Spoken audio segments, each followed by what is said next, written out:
Hello दोस्तों, आज मैं आपको जो कहानी सुनाने जा रहा हूँ उसका नाम है किसान और गाय।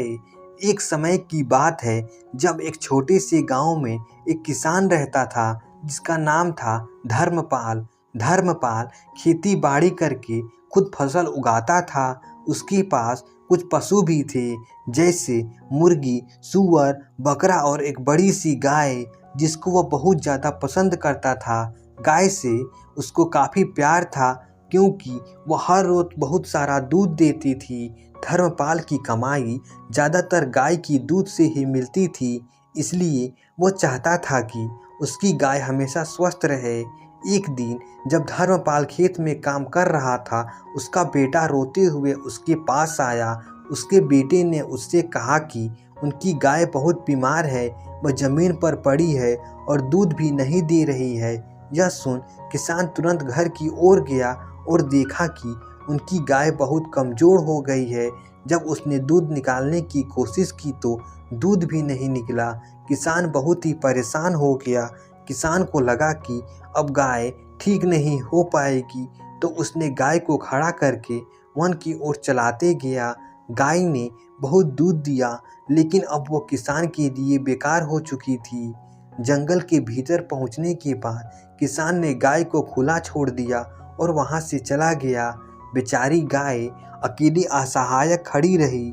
थोड़ी देर बाद गाय जंगल से डरने लगी और वहां से निकलने की रास्ता ढूंढने लगी।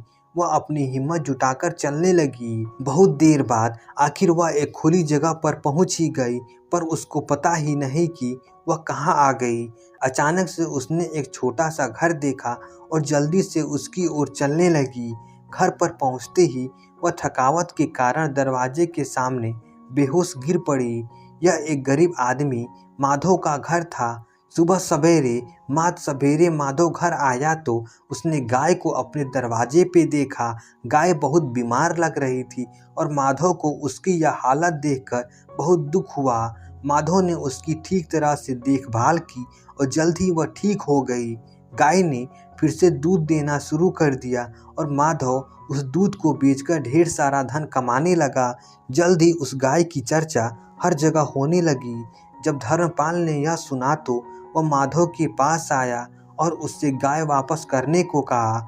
माधव ने गाय वापस करने से इनकार कर दिया। वे दोनों अपना झगड़ा गांव के मुखिया के पास ले गए। मुखिया ने दोनों किसानों को सामने खड़ा किया और बीच में गाय तुरंत जाकर माधव के पास खड़ी हो गई। मुखिया ने निर्णय सुनाया कि गाय अब माधव की है, क्योंकि उसी ने उसकी ज़रूरत के समय देखभाल की और उसे प्यार दुलार दिया। तो इस कहानी से हमें यह सीख मिलती है कि कठिन समय में अपने वरदान को ऐसे ही जाने न दे।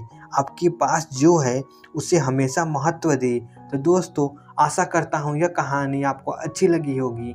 ऐसी ही मज़ेदार कहानी सुनने के लिए हमारे चैनल को सब्सक्राइब कर दीजिए।